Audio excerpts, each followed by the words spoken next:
It was the middle of June. With summer well underway, a rainy spell seemed to hang over Trista.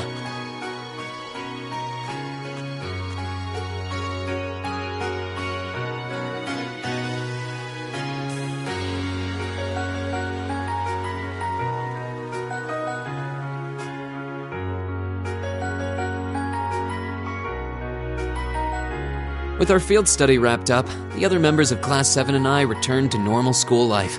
But just when we thought we'd gotten used to the challenging lessons and the breakneck workload, a moment of dread washed over us, making our blood run cold.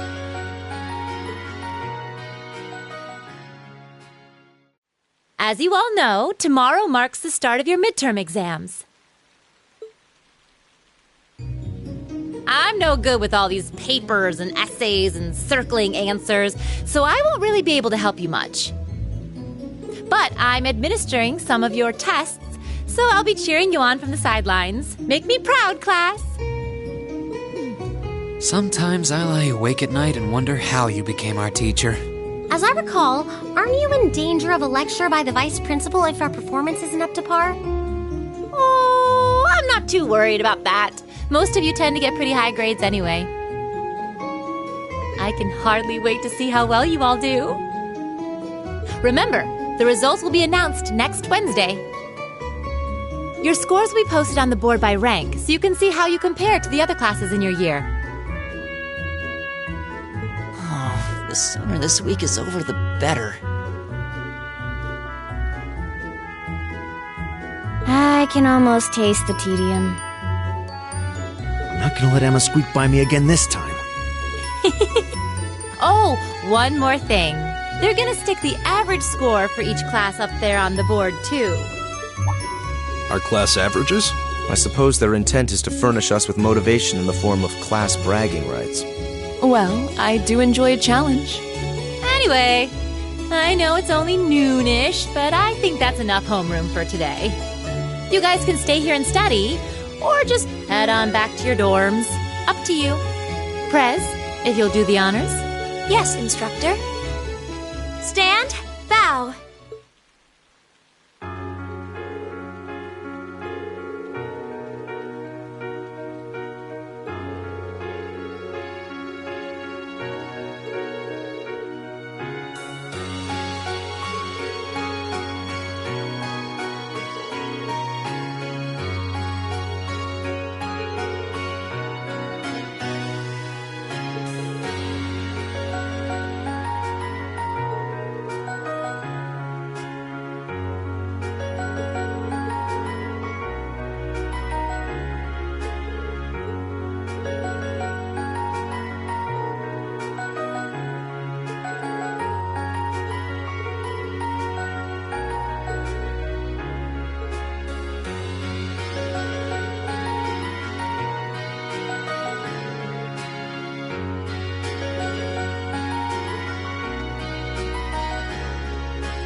Excuse me.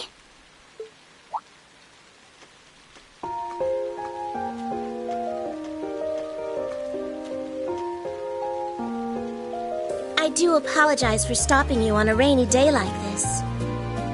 Do you know if this is the building in which I might find the principal's office? Oh, yeah, you're in the right place. His office is in the East Wing, first floor.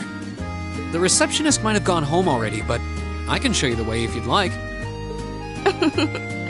Thank you for your kindness. But I couldn't possibly trouble you more than I have already. I'll be able to find the way, I'm sure.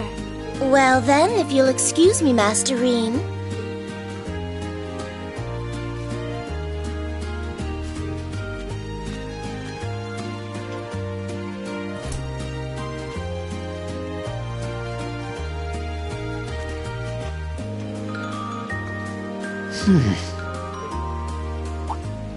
Wait a minute. How does she know who I am? Reen?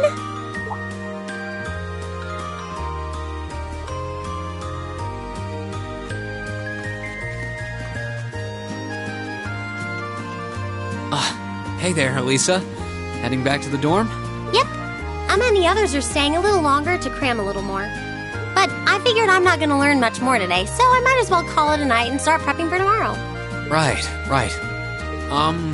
Well, you're going my way, so what do you say we head back together? Sure, okay.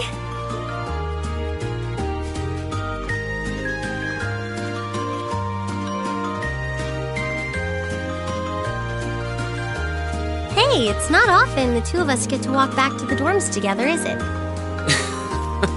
Well, at least I got something good out of this downpour. Is there even a filter between your brain and your mouth? No need for that between friends. But you're in good company. My sister's asked me that before, too. She must be a saint to have put up with you all these years. Anyway, how do you feel? All prepped and ready for our exams? Not sure. I gave it the best I've got. Still, I've got that nagging feeling I could have hit the books a little harder. I wish I was as smart as you. Back when we took the entrance exam, only Emma and Makia scored higher than you, right? Eustace came in a little higher than me, too. Back home, I usually came in near the top in exams. I guess that goes to show that Erebonia has no shortage of smart people. No doubt about that. Bookworms pour in here from all corners of the Empire. You said you're from Ruhr, right? Coming out on top in a city that size is still pretty impressive. I suppose, though that was just at the Sunday school level. Aren't you curious about, my family and stuff? You mean the mysterious Elisa R., agent of national intrigue? Well, yeah, of course I am. But you probably have good reasons for keeping it under wraps, so I don't want to pry. It's not that major or anything. Especially compared to what you and Fee have told us about yourselves. I've never really thought my family circumstances were a big deal. Though Fee's past sure came as a surprise. I wonder now, when I look at her, what her life in a Jaeger Corps must have been like. It seems like Instructor Sarah knows more about her past than we do. Back at the entrance ceremony, I got the impression they'd met before. Same. Oh, speaking of weird meetings, I ran into someone kinda strange earlier. Oh? Yeah, I was talking to her just before you called to me. A maid who knew your name? This isn't the part where it turns out she knows you because you've tried to hit on her in town before, is it? As if an upstanding guy like me could pull off the Casanova act. She seemed a couple years older than us, maybe 20 or so. A maid in her early 20s. Something wrong? No, just thinking. There's no way it could really have been her. Mother keeps her far too busy to find the time to come here. Ahem. Anyway, maybe the upper class dorm has a new hire starting out or something? Though that wouldn't explain how she knew your name. Maybe you're just more popular than you let on. If only.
Now that the exams are over, I feel free as a bird. And I'll keep on soaring, at least until the results come back.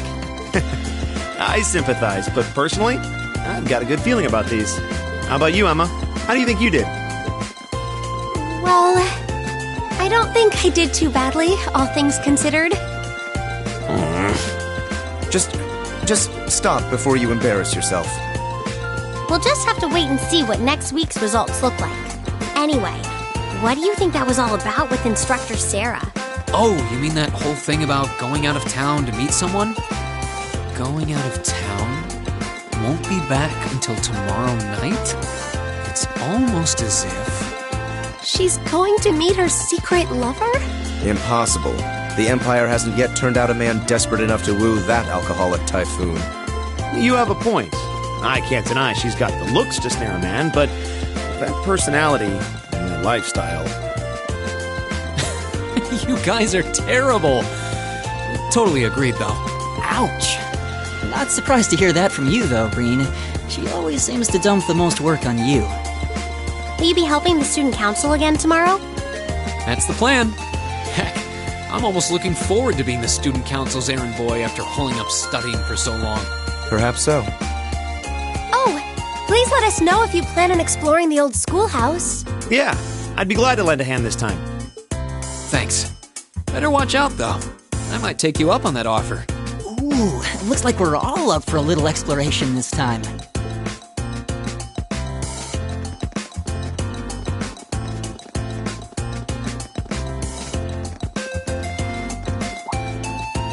Come to think of it, where did Gaius run off to? He mentioned the principal wanted to have a word with him. You think he went there? Oh, yeah. Wonder what that was about. I hope he hasn't gotten into trouble. I mean, I doubt he would. I have no idea. He and Laura left early, too. I was kind of hoping we could all walk back to the dorm together for once. That sounds nice. Hey, so this might just be my imagination, but do those two seem kind of awkward around each other to anyone else? Really? So you think so, too? Seems like it started around the beginning of the month. I wonder if something happened then. It's like they've been avoiding each other ever since. You say that, but I did not take either as the type to dwell on petty issues or misunderstandings. Neither did I. We've been trying to suss out what the problem between them is, but so far, no luck. I wonder if that's what that was all about. Did you see something, Machias? What happened? Well, do you remember the day we gave our group reports on what happened during last month's field study? We gave a truthful account, including the part where Fee used an explosive to blast open the door to my cell. Yeah? That's when we found out that Fee used to be in a Jaeger Corps. That really threw me for a loop, but what does that have to do with Laura? Well, when that came up, I couldn't help but notice Laura had a rather unpleasant expression. It flashed across her face for only a moment, though, so I wondered if I had just imagined it. Interesting. But even if we assume that's true, what reason would she have to be upset? I can hardly hazard a guess. We all have certain things we'd rather keep to ourselves. We even have a member of this very class who remains tight-lipped about her own family, after all. Do you really have to drag me into this? My apologies. I meant no offense. I do have my suspicions as to your lineage, however. Really? Ugh, you. Now, getting angry won't accomplish anything. Don't worry. We're not going to twist your arm into telling us. When you're ready to talk about it, we'll be ready to listen. It's not like I'm trying to make a big deal out of it or anything. It's just, if everyone knew, it'd make things awkward between us, and I don't want that. Welcome back, my lady. Huh?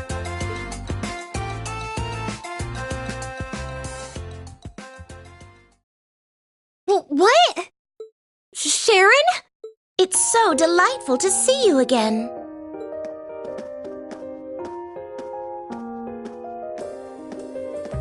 Oh, hey. It's that maid I ran into the other day. You know her? What are you doing here? She didn't. Mother didn't. But of course, I was sent here at the behest of the chairman herself. Starting today, I will be assuming the position of caretaker for Class 7's dormitory.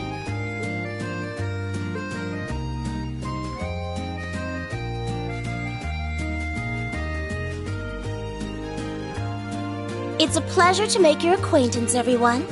My name is Sharon Kruger. I am a servant in the employ of the Rhineford household, Lady Elisa's family. I will do all I can to be of service to you, so please keep me informed of anything you might need.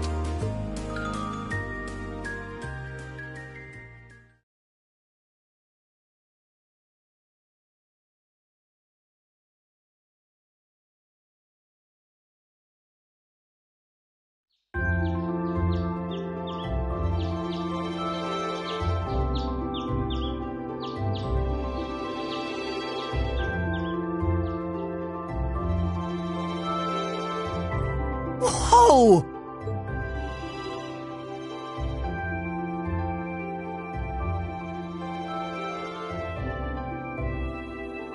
Simply spectacular. Just how many different types of food are there here? This looks more than edible. I believe this is what they call an imperial breakfast? That's right, Emma. It's a traditional Erebonian style of breakfast. I must apologize. It's taken me some time to familiarize myself with this kitchen, so my cooking has been a bit lackluster. Come now, Sharon. Your skill is something to be praised. This is far more colorful and varied than the breakfast served in my own home. I would compare this spread favorably with the breakfast served in the Duke's household. I'm honored that you think so. I've also brewed both tea and coffee if anyone would like some.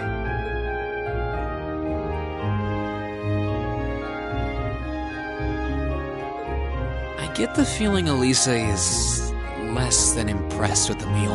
It sounds like they had a big argument yesterday. Not a chance! I thought I'd finally gotten away from her. I'm not going to let her have her way this time. My lady, please. I truly don't believe the chairman sent me to keep an eye on you like that. She simply sent me so that her beloved daughter might have fewer inconveniences in her daily life. I can take perfectly good care of myself, thank you very much.